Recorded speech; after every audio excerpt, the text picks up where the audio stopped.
The Winnipeg Jets. This is the last team we've got in the Central Division. They were second in the Central last year. 5v5 stats were pretty middling. They were 17th in Corsi for percentage, 9th in expected goals for percentage, and 15th in scoring chances for percentage at even strength. Their 5v5 save percentage was first in the league, 930. Their shooting percentage, ninth at 10.03%. Their power play was not very good. It was actually at 18%. That's 22nd in the league, which is a little surprising because they do have some talent at the top of the lineup there. So really good goaltending, pretty average 5v5 production, and below average power play production, but I think Connor Hellebuck really carrying this team last year. And I mean, the outlook does not get much better. They lost Tyler Toffoli, Sean Monahan, Nate Schmidt, Brendan Dillon. Those are all pretty key pieces for them last year. They really didn't add much. They brought in Kaapo Kähkönen. They brought in Eric Comrie. And a lot of guys at the bottom of their lineup. So I'm not really high on the Jets. Like, obviously before the trade deadline, this is similar to what their team looked like. But Brendan Dillon is a huge subtraction from that team. Nate Schmidt, I think, was kind of a bottom pair guy. But I think I don't know. We'll see. But I'm not as high on the Jets here. No, they definitely took a step back. So, yeah, maybe if they put Ehlers on power play 1, their power play might be a bit better. But I'm not thinking these guys are going to be as good as last year. All right, now we'll talk about goaltending. Connor Hellebuck, 60 starts. He is a premium volume starter. He had an even strength save percentage of 933, which is just outstanding. Kaapo Kähkönen had 33 starts last year, a 909 even strength save percentage. A guy that was fairly highly touted when he was playing in Minnesota, but has really kind of fallen off in his time with San Jose, New Jersey. So I do think that they're obviously he's not going to play much. Hellebuck's going to get a lot of the starts. So I don't know. What do you think about the goaltending here? And there's not much to discuss, is there? It's Connor's net. It's Hellebuck's net. Kaapo Kähkönen, he'll be there for the back-to-backs. He'll be there when, Hellebuck needs load management, but it's Hellebuck's net, and that reflects with his ADP. So yeah, for sure. All right, let's go into the scheduling quirks. Why don't you give the quirks to us here, buddy? Okay, so the Jets got 8 back-to-backs. That's awful. That's 32nd in the league. 33 off nights. That's tied for 5th. Weeks 22 to 24, they got 9 games with 3 off nights, and 23rd to 25th, they got 11 games with 4 off nights. So there you go. Oh, you're on mute there, Joshy. Oh, sorry. Oh, yeah. Obviously, the 33 off nights is huge. Sorry, I got screaming kids in the background here. I don't know if you can hear them. It's hard to tell from this end, but they're very loud right now. 33 off nights. That is tied for 5th, and I like that a lot. I've been targeting some Winnipeg Jets players just because of that. There are some guys that could bring you some value, and even more value if they're getting that many off nights. From weeks 23 to 25, their playoff schedules are pretty average. The 9 games with 3 off nights over weeks 22 to 24, that's not very good. That's near the bottom of the league in terms of playoff schedules. But I still think that there is some value here for the Jets. So let's move forward. My power play projection, I've got Mark Scheifele, Kyle Connor, Gabe Vilardi, Nikolaj Ehlers, and Josh Morrissey. Obviously, Ehlers has not been given a ton of opportunity historically, but I just don't see there being another option as the 5th forward on this power play. And they've got a new coach. They've got Scott Arniel, who we don't really know what to expect from him. But I don't know. What do you think about the Ehlers potentially getting top power play here, Gugsy? Yeah, I think it's about time, but it seems like every one of Ehlers' coaches has the same opinion that this guy cannot be on power play 1 for whatever reason. So is it something that coaches are seeing that the analytics don't reflect? I'm not sure. But hopefully he sticks on power play one. If he does, he's going to be an absolute value of a player. Do you remember who replaced him last year on the power play? I totally forget. I believe Sean Monahan was there after the trade deadline. Yeah. That's right. So that was a big one. Cole Perfetti got some time there. Yeah. I don't know. Like, I just there. Rick Bowness just did not like Nikolaj Ehlers, and more so than any other coach previously. I just really hope that he gets this top power play time. I honestly, like, their power play was not very good last year. Let's be honest. Like, we talked about that already.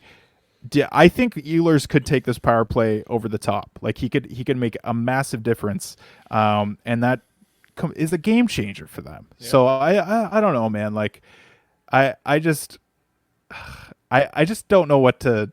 I don't know what to do about the Ehlers situation, to be honest. I projected him as a power play one guy this year, but I don't know. We'll see what happens. Yep. It's a tough subject to broach with damaged fantasy hockey managers. Yes. So in terms of the forward projections for the team, why don't you take us through that, Gugsy? Yeah, so Mark Scheifele, he's projected for 33 goals, 48 assists, 81 points. Kyle Connor, 42 points, 44 assists, 86 points. Gabe Vilardi, he's getting 33 goals, 33 assists, 66 points. Vladislav Nemesnikov with 13 goals, 24 assists, 37 points with 110 hits. Nikolaj Ehlers, 31 goals, 45 assists, 76 points. And Cole Perfetti with 23 goals, 27 assists, and 50 points.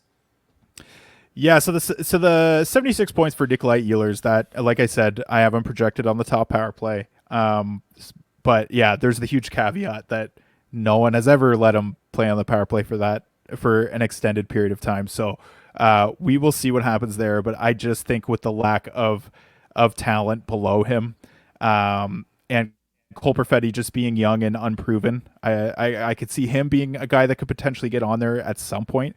But he's just doesn't seem like he's quite there yet. And yeah, I don't know. I think Perfetti could potentially be a guy that breaks through. He has really high pedigree, and has shown moments of brilliance for sure.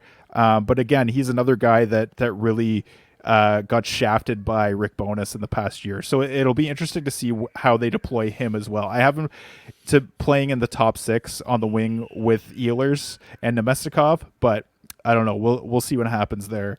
Yeah, I mean, I have Scheifele, Connor, and Vilardi, but all of these guys are really high efficiency shooters.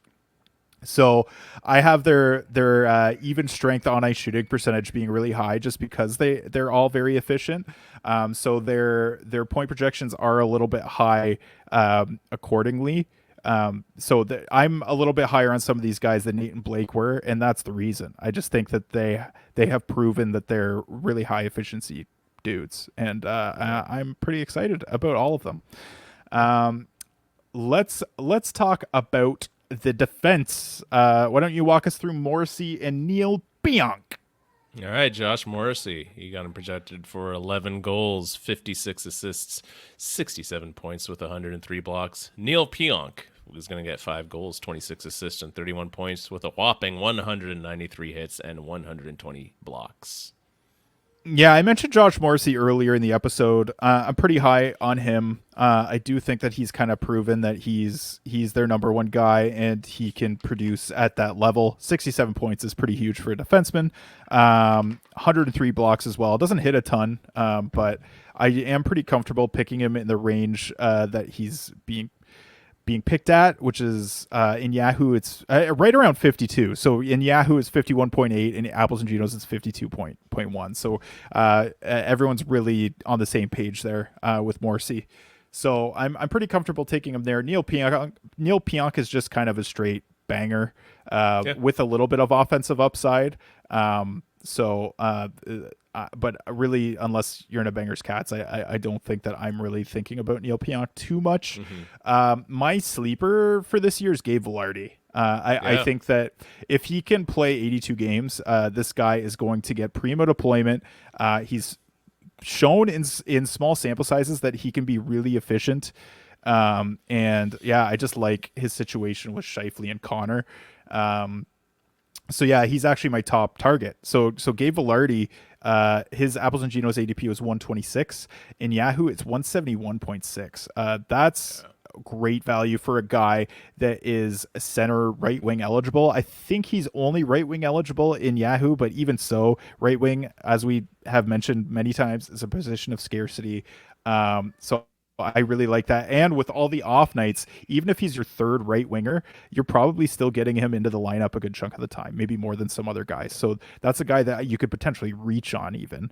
And then Mark Scheifele, another guy that is perennially undervalued in drafts, but a guy that consistently puts up points. So I've got him for just under a point per game. And in Apples Genos leagues, he's at 103 for his ADP, and in Yahoo he's at 128. I like that for Scheifele a lot. And then Nikolaj Ehlers, we talked about him already. Ehlers, his Yahoo ADP is 142.5, which I like a lot. His Apples and Genos ADP 87.8, and I'm pretty okay probably picking him right in the middle of those two. So I like that a lot for Nikolaj Ehlers. Any other names that you want to talk about here? The only other one that strikes out to me is Cole Perfetti, because, you know, as you said, we've seen him do some magical things on this team. It's just he never wins the trust of the coach. I don't know if that's because he's just not defensively responsible enough for them. But, you know, let's say, you know, Scott Arniel thinks Nikolaj Ehlers sucks. Who else is going to replace Ehlers? It's probably going to be Perfetti. So I'd probably put Perfetti on my watch list just in case that happens. I feel like I have PTSD with Ehlers. Like, you always hope for the best with this guy, and he just doesn't get the deployment, and then you end up holding him for way too long, you know? Yeah, I think we all have PTSD with Nikolaj Ehlers, unfortunately, but I'm still holding out on hope with a new coach that things go a little better for him this year. Right on, yeah, still holding on. He's like a fucking GameStop share. You just gotta hold on to him and hope one day he pays off. Wow, that's a good reference. It's been a few years with that. It's been a few years. That's incredible, incredible.